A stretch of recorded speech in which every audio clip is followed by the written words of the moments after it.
au moment où j'ai décidé d'arrêter, je pense que j'étais un bon 10 minutes à réfléchir, est-ce que je suis vraiment rendu au bout de mes capacités? Je pense que c'est quelque chose dans la vie en général que j'essaie d'appliquer, autant dans mon travail, dans ma famille, comme parent. C'est sûr que notre patience est souvent poussée à ses limites. Ici votre hôtesse Amélie Delobel et je suis très heureuse de vous accueillir sur le podcast Athlète Entrepreneur qui met en évidence des parcours inspirants d'athlètes ou d'anciens athlètes de haut niveau qui se sont tournés vers le milieu entrepreneurial. Ce rendez-vous hebdomadaire vous présente des entrevues qui seront vous motiver à atteindre votre plein potentiel. C'est parti!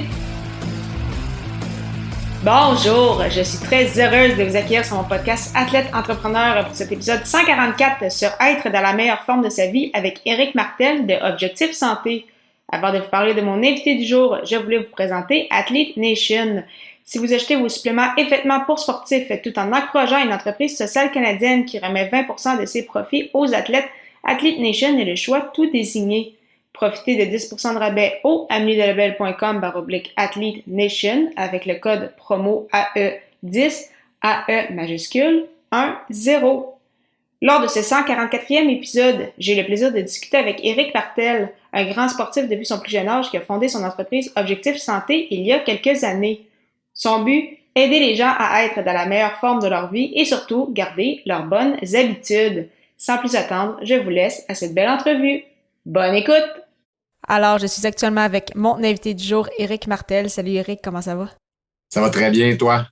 Ça va très bien, merci beaucoup. Alors, première question, Éric, quel a été ton parcours sportif?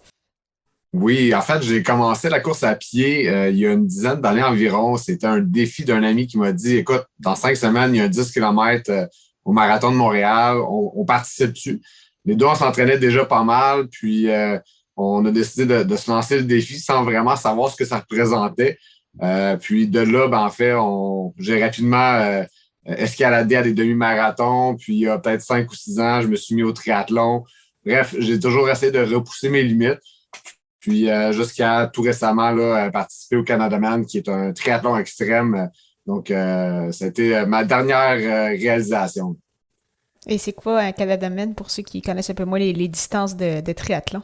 Oui, ça a été une distance un peu modifiée étant donné le contexte, mais de base, c'est les mêmes distances qu'un Ironman, donc un 3,8 km de nage, 180 km de vélo et 42 km de course. Là, ils ont réduit un petit peu la nage puis à 1,5 km, puis la course à pied a été réduite à 38 km.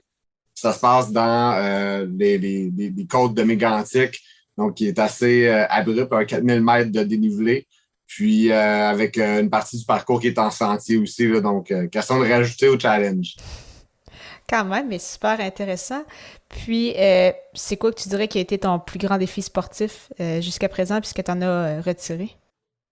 Assurément, le Canadaman a été le plus gros défi. L'objectif que je m'étais donné, autre que je visais peut-être un certain temps, mais l'objectif ultime, c'était de trouver où étaient mes limites. C'est exactement ce qui est arrivé.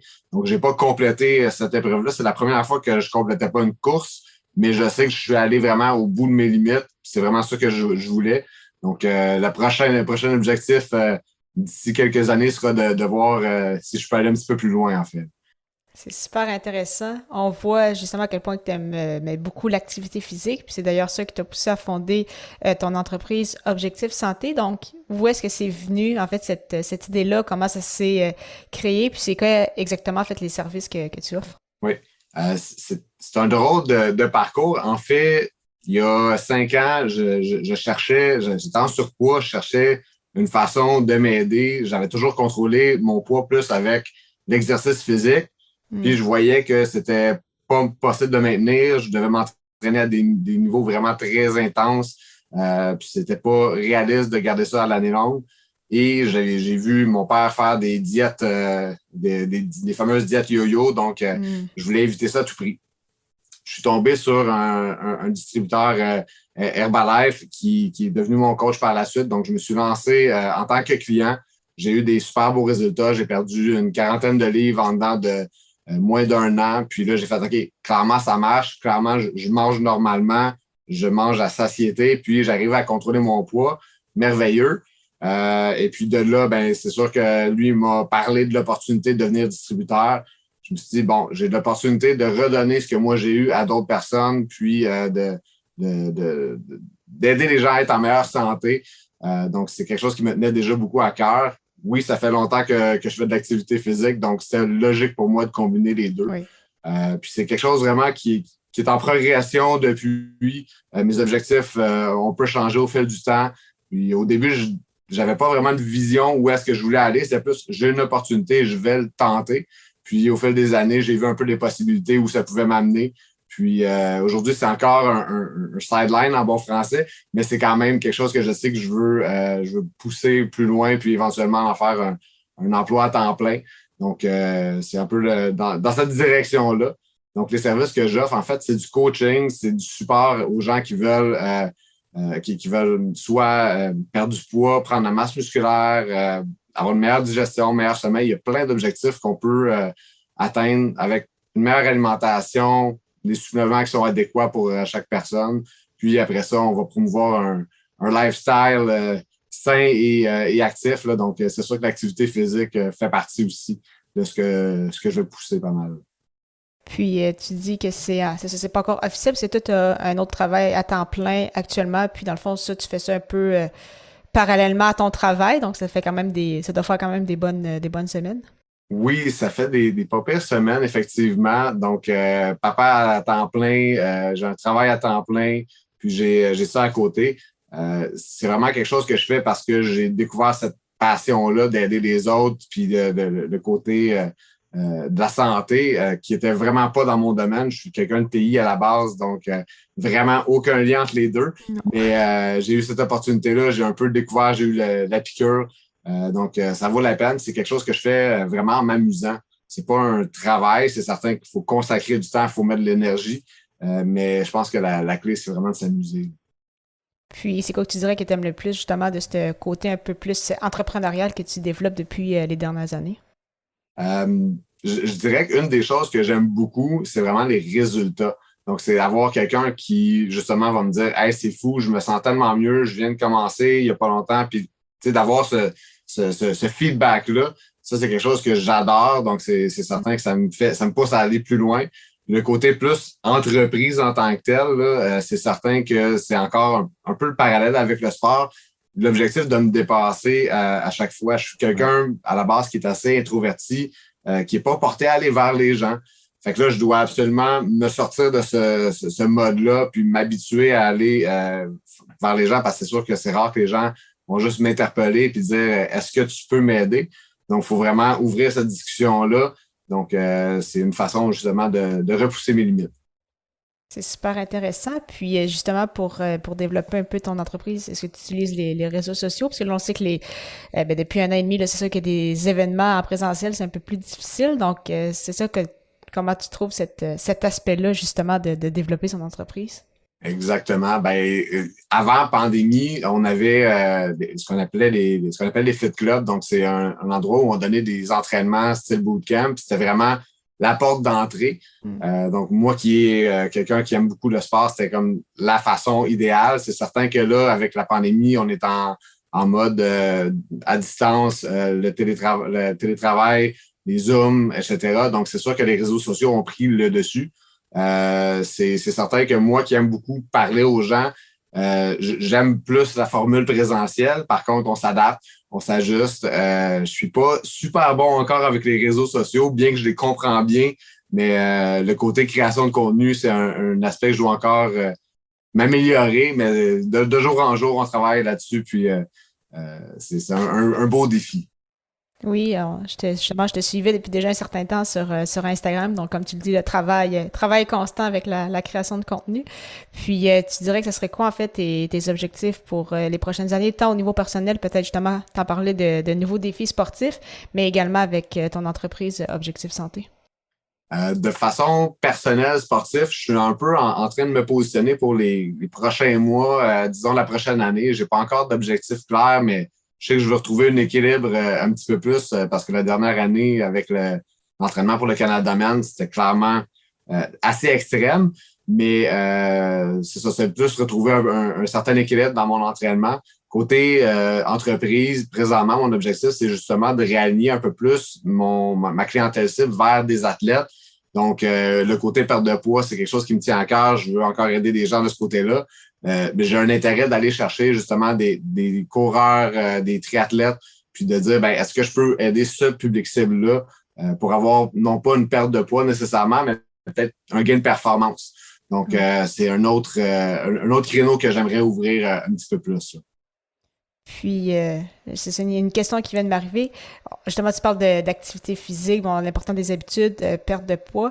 Puis, on le sait justement, ben, c'est justement depuis la pandémie, on en parle beaucoup de l'importance de l'activité physique, la santé physique, santé mentale. Puis, justement, on a vu de plus en plus de coachs, de personnes qui veulent aider. Comment tu dirais que tu te démarques justement des autres, de la compétition? Honnêtement, je pense que la façon qu'on se démarque en tant que coach, contrairement à une entreprise, disons un produit, oui, je suis distributeur d'une marque de produits, mais c'est pas le produit que les gens achètent, c'est le coach. Fait que c'est vraiment le lien avec la personne. C'est-à-dire que si, par exemple, demain matin, tu décides de te lancer dans la même entreprise, on va simplement, par nos personnalités, atteindre des personnes différentes. Donc, c'est vraiment, je pense, cet aspect-là. Donc, on n'est pas en compétition avec les X autres distributeurs. On est vraiment plus en mode, ben, avec qui, moi, ça va cliquer. Avec qui je vais être capable de faire un lien puis de voir que cette personne-là, j'arrive à l'aider. Donc, au même titre que quand tu magasines toi-même un coach, tu vas pas regarder juste le produit. Tu vas dire, OK, j'ai 50 personnes qui m'offrent des produits. Ils disent tous que c'est les meilleurs au monde. Ils ont tous des résultats. Et probablement que c'est tous des excellents produits sur le fond. Mais avec qui ça va cliquer. Donc, autant ce que la formule que la personne te propose que le côté humain. Fait que je pense que c'est vraiment là-dessus qu'il faut arriver à se démarquer. Puis c'est pas se démarquer sur le marché, mais plutôt face à chaque personne à qui on parle. Ah, mais c'est super intéressant. Mais merci beaucoup, Eric. Donc, on arrive dans la portion questions en rafale. Puis, ma première question, c'est quoi la chose la plus importante que le sport t'a enseigné? Je pense que la chose la plus importante, c'est justement de ne jamais arrêter tant que tu n'es pas certain que tu es rendu au bout. Je disais tantôt, le Canada Man, c'est la première fois que je n'arrivais pas à la fin d'une course. Puis, honnêtement, au moment où j'ai décidé d'arrêter, je pense que j'étais un bon 10 minutes à réfléchir. Est-ce que je suis vraiment rendu au bout de mes capacités? Je pense que c'est quelque chose dans la vie en général que j'essaie d'appliquer autant dans mon travail, dans ma famille, comme parent. C'est sûr que notre patience est souvent poussée à ses limites. Donc, on essaie toujours de ne pas prendre la solution facile, ne pas dire, ah ben, tant pis, on laisse aller. Donc, vraiment, peu importe ce que je fais, j'essaie d'aller au maximum de mes capacités. Puis, si à un moment donné, je peux pas aller plus loin, c'est correct, je l'accepte. Mais au moins, je sais que j'ai vraiment fait le maximum. J'aurais pas de regret après ça de dire, ben, j'aurais peut-être pu aller un petit peu plus loin, j'aurais peut-être pu donner un petit effort de plus ou quoi que ce soit. Je pense que c'est vraiment la chose de toujours viser, d'arriver au bout. Puis si on n'y arrive pas, ben, on accepte qu'on aura tout donné au moins. Quel est ton plus beau souvenir sportif? C'est difficile, celle-là, parce que j'en ai quand même plusieurs. Je pense que mon premier 10 km, justement, pas tant la course, mais le fait de m'être lancé dans cette nouvelle, ce nouveau sport-là que je connaissais pas. Le sentiment de fierté, en fait, d'arriver au bout et de dire, OK, je me rends compte après coup que c'était absolument pas logique de commencer avec un 10 km en 5 semaines. C'était pas raisonnable, mais d'avoir fait quand même puis d'avoir passé à travers tout ce qui a pu arriver en dans de 5 semaines. Donc, je pense que ça en est un assez important, ou du moins, c'est un point tournant. Là. Puis, ce serait quoi ton meilleur conseil pour un athlète ou un ancien athlète qui souhaite lancer son projet, se lancer en affaires? Commencer par avoir une vision de où on veut aller. Je pense que moi, ça a été le gros défi que j'ai eu dans mes débuts de dire, ben, c'est cool, j'ai une entreprise, je fais quoi avec maintenant? Les MLM, c'est une des entreprises qui coûtent pas cher à démarrer, mais si on fait rien avec, il se passera rien. Donc, c'est vraiment important d'avoir une vision puis de savoir dans quelle direction on va, pourquoi on s'en va là-bas, pour avoir vraiment quelque chose qui va toujours nous driver à aller plus loin, à pousser la petite coche de plus, puis à dire, OK, ben, je suis fatigué, mais je vais encore faire quelques actions. Je vais encore contacter quelques personnes parce que je veux atteindre mes objectifs. C'est super, mais merci beaucoup, Eric, pour ton temps, puis la meilleure des chances pour la suite. Un gros merci à Midi. Merci beaucoup encore une fois à Éric Martel pour son temps et en souhaitant que vous ayez apprécié ce 144e épisode officiel d'Athlète Entrepreneur. Si vous avez également un podcast ou vous souhaitez en lancer un, je vous recommande l'hébergeur Ocha. Contrairement aux autres plateformes, Ocha n'est pas qu'un hébergeur, mais également un outil marketing qui vous permet entre autres de planifier vos publications sur les réseaux sociaux, de bâtir votre propre liste de courriels et de créer des clips audio. De plus, il s'agit d'une plateforme 100% francophone.